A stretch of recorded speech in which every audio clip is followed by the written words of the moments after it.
Hey, Ron. Hi. All right, Mr. Boyle, would you like to delete your recording or be held in contempt of court? I'm not deleting my recording. Okay, all right, you're in contempt of court. You're sentenced 10 days in jail. Take him into custody and take him to jail. All right, guys, what's going on? Levi Trumbull reporting here, and we have a crazy two-part video that we are going to hit you with, starting with part one today. Guys, this is a situation out of South Carolina where you are about to watch an auditor who is filming inside of a courthouse be held in contempt by a judge of that courthouse. The judge actually comes out and makes him an offer. He says that he either needs to delete his video footage or be held in contempt of court. So that is the video footage that you're about to see in just one moment. And then in part two, we are going to play you video footage from his contempt hearing where the judge would go on to then find him in contempt yet again and add another 50 days to the contempt sentence. So he gets put in jail for 10 days. Initially, there's a hearing, and then another 50 days is tacked on to that. So, guys, crazy situation, like I said, out of South Carolina. And with that, guys, let's just kick off this two-part series. Part one, this is the video footage that got this auditor initially arrested. Mr. Boyle, you're recording again? Yes, sir. Okay. You were advised of that, correct? In what regard? That you can't record at that window. What law is that? The order of the Chief Justice of the Supreme Court. I'm not arguing with you. All right. All right? You're going to be removed here in just a moment. You've been told you can't do that. All right? What law did I break? That order, can you read English? I don't think that's a law, because that's Okay. the Supreme. That's not a legislative branch, the Supreme That's the order Court. of the court. I'm not arguing with you. All right. I'll tell you what, just have a seat. I'll be back with you in just a few minutes. All right. Yes, thank you. How are you all? Great. Very good. Good.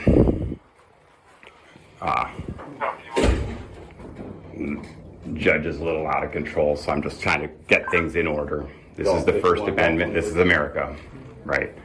So I hope you guys maintain your cool, and we will get through this together. But the Supreme Court ruling is not law. Only the legislator can make law, and you guys are law enforcement. And so you guys, I do not believe, are in jurisdiction to enforce that Supreme Court order, because it's not law. It wasn't made by a legislative branch. That's why it doesn't have a law code. There's no penal code associated with that. And actually, when you read the Supreme Court opinion on that, it says that the judge may have the right to sanction me. And it's hard to say what those sanctions could be, but there's no threat of arrest that would be legal. Interesting. Because it's a Supreme Court ruling, right? It's not. If it was the state legislator that made the rule, certainly it would be enforceable by law. But it's not the state legislator. If we look at this ruling, it's administrative order is what it says. It's not a law. All right, well, for right now, I'm just going to ask that you don't record next to the window until we figure out what's going on, okay? All right, fair enough. Mr. Boyle is recording next to the window. The judge has a Supreme Court ruling posted up there saying you cannot record next to the window. He's refusing to stop recording. I'll assign that call to me, and I'll be 1023. We clarified that a Supreme Court ruling is not a law.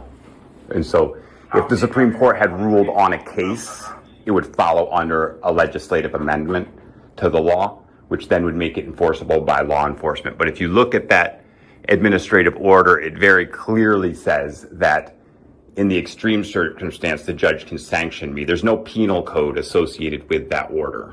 And so you guys are law enforcement. That is not a law, if that makes sense. And so I don't want you guys, I don't want any problems more than accountability, but the problem is at that window, they've been saying things that are inconsistent with what they say later in court. And to say that I can't document my First Amendment right to document a conversation, a private conversation between me and a public official is wrong. And so I would like to somehow challenge that to the state Supreme Court, but he has to sanction me for that to happen. You can't arrest me, and if you did threaten to arrest me, you would use your qualified immunity, in which case I would file a civil rights lawsuit against you personally, and I don't want to do that. So you lose your qualified immunity, I can sue you in your individual capacity outside of your law enforcement profession. And so we clearly don't want that. No laws have been broken. It's a waste of tax dollars for him to even be calling you. He should be intelligent enough to know this has nothing to do with law enforcement. I have broken 0 laws. We've been contesting his behavior in general, and he doesn't like it. He's on a power trip. He's got an authority issue. He actually gave an officer permission to come onto my property last night past the no trespass signs. He gave an officer called to serve a summons to my fiance. And there's a no trespassing sign at the gate, and they called in, and he actually gave him permission to drive around through the woods and come up to our house through the woods. And, you know, he's just an out of control judge. That's all. So what's happening today? Like Oh, right now? I'm just, I'm sorry. oh, sorry, all right. So I have had interactions at this window where after the fact, the story from the judge is inconsistent with what actually occurred at the window. And so it's my First Amendment right to document any conversation like I can here with you. You're a public official. We're in public space. So I have the right to document that. And that's actually for my own security and safety. So what brought you up here today? They have a court summons for me. I'm coming to get served. Oh, okay. Someone has a court summons for me. I'm coming to get served my papers. Do you know what it's about or anything? Yes, I do. It's because I was in here videotaping to hold them accountable. So you're getting summons to court for I have no idea. They came to my house. They avoided the no trespassing signs, caught my wife in the house unprepared for visitors. And then I wasn't there, so I couldn't be served. So I'm here to make sure that that tyrant doesn't send more people back to my house illegally past no trespassing signs. I would just like to be served my papers so I can leave. Well, typically, if a deputy had papers to serve, they would still have them, most likely. Oh, sure. I'll So sit they right may here. still not be. Well, and you guys are all here. I mean, maybe we can call them up, get them here. They can serve me. I can figure out who has the papers. Yeah, and certainly. see if they can That would certainly expedite processes, because once they serve me, I have no more business here. They just told me that the papers have already been served. No, I haven't been served. I have not been served. Did Dorothy get the papers and not give them See, to you can't. you, or- Dorothy refused service for me. Okay. She said she would not take service on my behalf, so I have not been served. So I need to be served. Which unit had it? That was, I'll call him real quick. Okay. And thank you guys for being patient here. I recognize it's not you guys. So I talked to the deputy that served your papers. He served them to Dorothy. That's not a legal service. It is. It is not. Those papers are authorized for subservice. They can serve them to any adult within the household.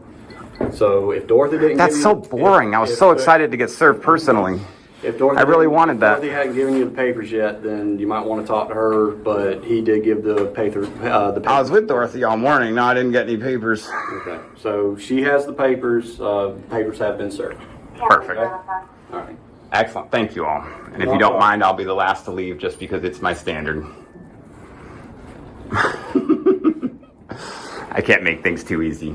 Well, I understand that, but, you know, I'm sorry, tell me your first name again. I'm Jason. Jason. I'm terrible with names, Jason. Oh, it's all right. I Nothing You know, talking personal. to thousands of people like that. Would you be willing to do me a favor? What's that? Instead of being the absolute last to leave, would you walk out with me? That way Sure, we leave out of together. politeness, but I just want to say one thing. The reason that judge doesn't want me here is because he's crooked. He's a crooked judge, and he needs to be taken out of his bench. And I'm going to do my best to make sure that that happens as quick and fast as absolutely possible. And Jason, that's what I'm not. And then with that, we're legally agreeing I have the right to stand here, correct? Sorry, I'll edit you out of that, sir. I legally have the right to stand here. I'm not leaving by force of law, correct? That's correct. I'm asking, you said you wanted to be the last to leave. That's right. I'm asking for a compromise. All right, I'll take it. So Okay. yes, if I'm the second to last to leave, I'll take it. We're all about compromise. Hey, thank you guys. I do appreciate your time. I recognize that you're not the tyrant judge. That's somebody different. Well, and we're not here to debate yes or no, tyrant, not tyrant. That's not. That's right. We just want everybody else in the building to have a peaceful experience to the best of our ability. That's right. Or in the lobby. To me? Oh yeah, I'll happily come back. Hey, Ron. All right, Mr. Bowl, would you like to delete your recording or be held in contempt of court? I'm not deleting my recording. Okay, all right, you're in contempt of court. You're sentenced 10 days in jail. Take him into custody and take him to jail. Thank you, sir. Have a good day.